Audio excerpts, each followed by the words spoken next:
అంటే మేబీ ఈ కేసు పెట్టి బీఆర్ఎస్ పార్టీని కేసీఆర్ గారు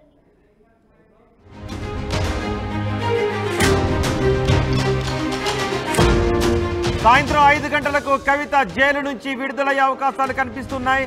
2:30 కవిత బెయిల్ ఆర్డర్ కాపీని తీసుకొని వెళ్ళబోతున్నారు.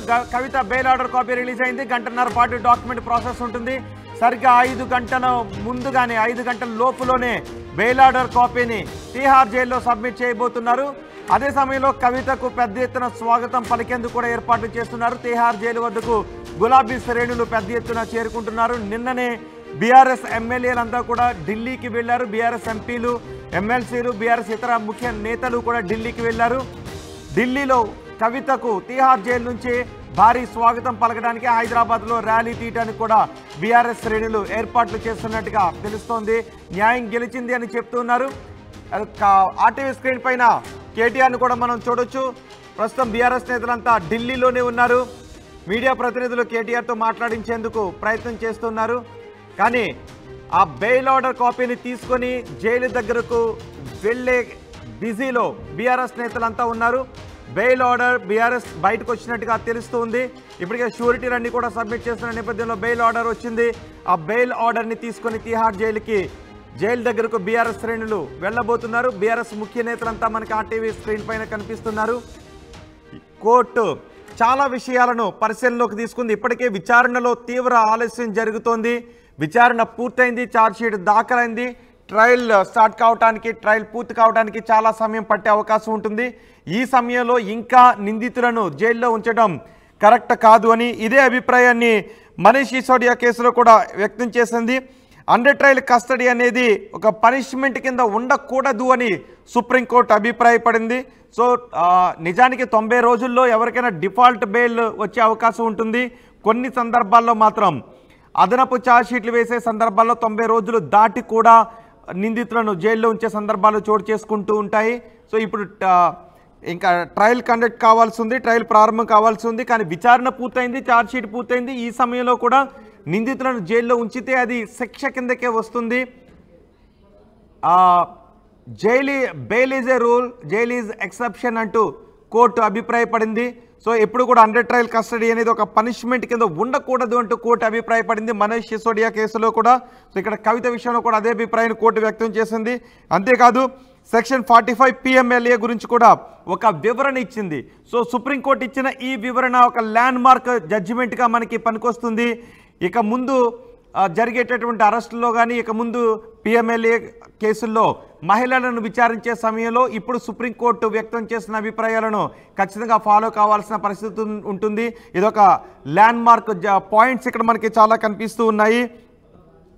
హై స్టేటస్ ఉన్న మహిళకు 45 PMLA అప్లై కాదు అని హైకోర్టు అభిప్రాయపడిన నేపథ్యంలో ఇప్పుడు సుప్రీంకోర్టు అలా పరిగణలోకి తీసుకోవడానికి వీల్లేదు. మహిళగానే పరిగణించాలి. హై స్టేటస్ ఉన్న మహిళలు కూడా బాధితులు ఉండే అవకాశం ఎందుకు లేదని అనుకుంటున్నారు అంటూ సుప్రీంకోర్టు అభిప్రాయపడిన నేపథ్యంలో సెక్షన్ 45 PMLA విషయంలో సుప్రీంకోర్టు అభిప్రాయం ఒక ల్యాండ్ మార్క్ జడ్జిమెంట్గా మనకి పనికొస్తుందని చెప్తున్నారు. అంతేకాదు డేటా అరెస్ట్ చేశారనే విషయం కూడా సుప్రీంకోర్టు కొన్ని వ్యాఖ్యలు చేసింది.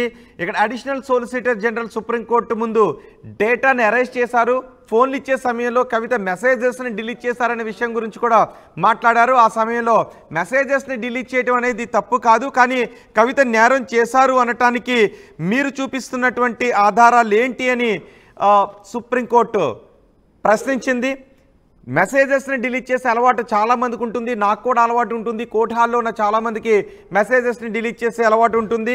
దాన్ని తప్పు అని ఎలా అంటారు అంటూ సుప్రీంకోర్టు అభిప్రాయపడింది. You are arguing from the reserve what is the material to show she involved in the crime అంటూ జస్టిస్ గవాయ్ ASGని ప్రశ్నించారు. అడిషనల్ సాలిసిటర్ జనరల్ని ప్రశ్నించారు. కవిత నేరంలో ఇన్వాల్వ్ అయ్యారంటానికి మీరు చూపిస్తున్నటువంటి మెటీరియల్స్ ఏంటి అని సుప్రీంకోర్టు కూడా అడిగింది. ఇలా చాలా విషయాలు సుప్రీంకోర్టు ASG ముందు ఉంచింది. చాలా విషయాలను సుప్రీంకోర్టు ఫైండింగ్స్లో ఉన్నాయి. ఈ ఆర్డర్ కాపీలో చాలా అంశాలు ఉన్నాయి, చాలా ల్యాండ్ మార్క్ అంశాలు కూడా ఉన్నాయి. సో కవిత మరికొద్దిసేపట్లోనే 5 గంటల లోపులోనే బెయిల్ ఆర్డర్ కాపీని తీసుకొని కవితను బయటకు తీసుకుని రావడానికి బీఆర్ఎస్ నేతలు అన్ని ప్రయత్నాలు కూడా చేస్తున్నారు. ఆల్రెడీ ఆర్డర్ కాపీ బీఆర్ఎస్ నేతలకు అందింది.